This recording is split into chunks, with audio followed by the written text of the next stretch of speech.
Our final project was engineered near Snowmass Village in Pitkin County, Colorado, and it provides a fascinating look into how engineers apply their skills and knowledge to expand an important water resource. What they discovered during their work shocked the entire team and the community and brought worldwide exposure to this Colorado mountain resort area. In 2010, Colorado engineers from URS Corporation and W.W. Wheeler and Associates began work on expanding the Ziegler Reservoir, the terminal reservoir for Snowmass Water and Sanitation District near Snowmass Village in Pitkin County, to increase reliability of the water supply by adding 230 acre-feet of raw water storage to meet the area's expanding water needs. The reservoir is located at the headwaters of the Brush Creek drainage just east of the divide between the Snowmass, Capitol Creek Basin, and Wood Creek Basin. It had no natural defined inlet channels or a natural outlet and was circular in shape as the result of a natural depression formed by ridges of glacial deposits. Expanding the reservoir involved removal of up to 2 feet of organic material, 5 feet of clay and peat, and up to 15 feet of silt. When complete, more than 44,000 yards of material was excavated. On October 16, 2010, Colorado engineers walked the site during the initial excavation. Little did they know they were walking straight into history and about to discover more than 4,800 prehistoric bones from Columbian mammoths, American mastodons, ground sloths, bison, and a host of animals dating back more than 43,000 years. It was a day on the job that changed their lives and pushed their expertise to manage an unprecedented and unexpected obstacle in completing this fast-track design project, which had an aggressive November 2011 completion date. Back in 2003, Wheeler and Associates performed a water availability study for us to look at how much water would be available during a dry year scenario. We set a stewardship goal for Snowmass Creek so we wouldn't damage the creek during wintertime flows when flows are very low. Based on that water availability report, we decided to go ahead and move forward with storage, and we looked at a number of locations to develop a reservoir, and it seemed like Ziegler Reservoir was the logical place to go ahead and reconstruct a reservoir because of its proximity to our water delivery system. When we first purchased the reservoir was fairly small, shallow reservoir. It was only about 56 acre-feet. We needed far more storage than that. We were hoping to get 225 to 250 acre-feet, so we knew we were going to have to go and take out the material out of the bottom of the reservoir and then build a new dam to store that much water. And then we engaged some engineering firms to go ahead and design the dam for us. My responsibility on the project was the geotechnical aspects of the project, so I was a responsible professional for bringing the project together. As geotechnical engineer on the project, my responsibilities involved the geotechnical investigations which we did at the start of the project, the design of the embankment and any earthworks involved, and then I was out there during construction to help with oversight and watching the contractor and ensuring design was being met. This dam site was unique in a number of ways, just with the geology of how the site was formed.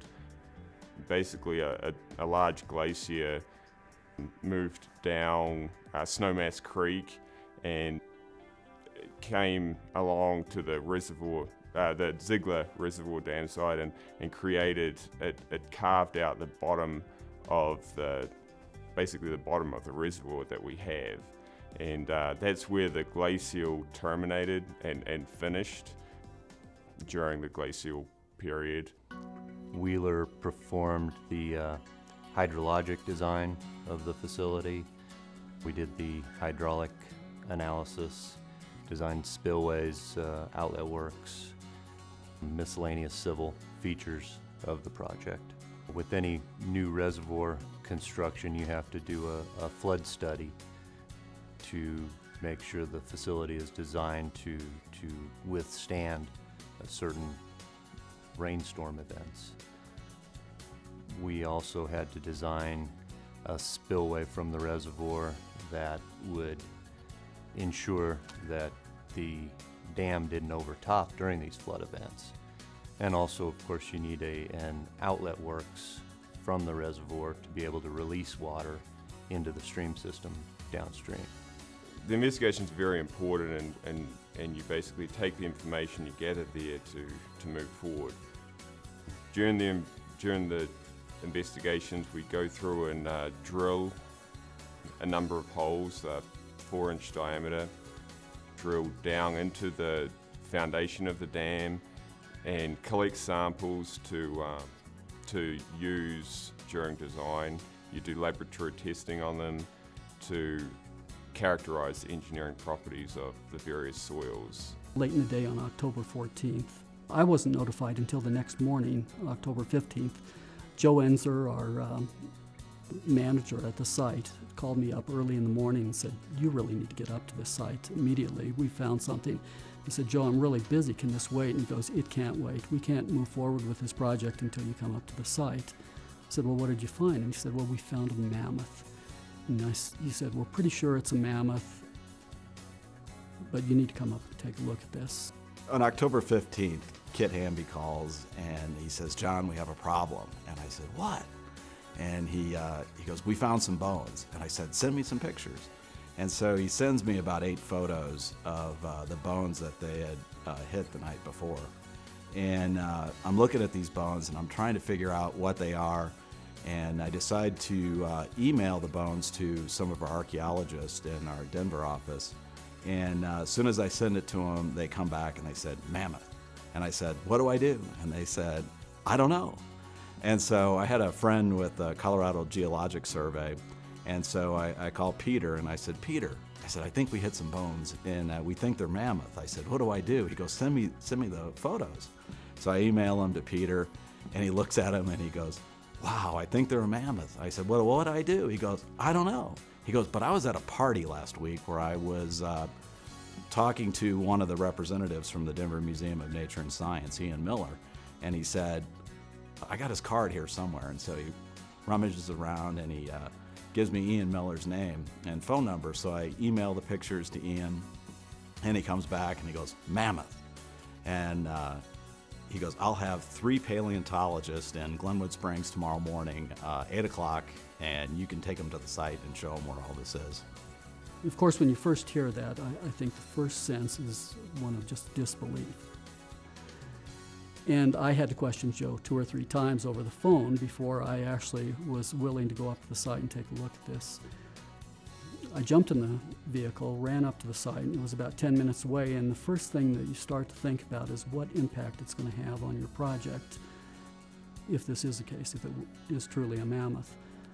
You wonder about who you're going to have to notify, who's going to help you exhume this thing from the site. How long will it take? Will someone have jurisdiction over the site, and will this stop the progress in building this dam? We were having a staff meeting in my office, and my science curator, Dr. Kirk Johnson, received a call from Snowmass Village and said that they had found a mammoth bone. So he relayed that to us, and we thought, okay, we get about one of these a year, that's not a big deal. But in the very same staff meeting a week later, he got a photograph texted to him from the site in which the bulldozer operator and the project manager on site were holding mastodon tusks. And they texted this to us live in my staff meeting. And instantly we knew that this was a find of historic proportions. And literally on the spot, I said, whatever it takes, excavate this site, do the right thing by the science. We'll figure out how to pay for it later. But when the Martians land, you don't worry about the budget. You just go out and deal with the situation. My initial reaction when I received the call from Kit Hamby of the district that they had found these bones was, well, first surprise. It was not something I was expecting on this project. I suppose it never is. But the other reaction was concern.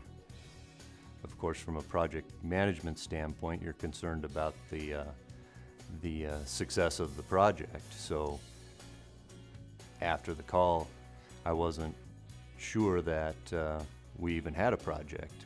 You hear stories that You know, when these type of discoveries are made, projects are sometimes shut down or significantly delayed. So that caused concern on my part. The excavation for the site was very unique, given that it was formed by a moraine or a glacier that formed a kettle moraine, and so visually it was just a big hole out there that had filled in with sediments. And so as far as the excavation is concerned, we had to strip off about 5 feet of clay, which was deposited on the surface. And that clay was unique because it actually protected the peat from oxygen, and that's partially why everything was preserved so well. The bottom of the peat layer, we hit our first mammoth, which you know, at first we weren't sure if we were going to be heading home or what was going to happen next, so it got pretty exciting from there. We were able to keep excavating around that got fenced off. As soon as we got below the peat, we were into a silt layer, which was 10 to 15 feet deep, and as soon as we got into the silt, bones just started to pop up everywhere. The characteristics of the site that make for a good off-channel reservoir site also most likely lent to the creation of the fossil collection in the bottom of the reservoir. This bowl on top of the mountain tended to form a trap for these animals, as the geotechnical engineers described. It's really interesting. One day I was out walking across the site, and I actually just fell into the material. It was like quicksand from a Tarzan movie. And our client, Kit Hamby, took a picture of me before he pulled me out of the silt. And this actually occurred before we even found any of the bones. The bones were encountered basically within those reservoir sediments that we had to remove as part of the construction. So in 2010, we identified that all this material had to be removed from site and decided to start the construction process early.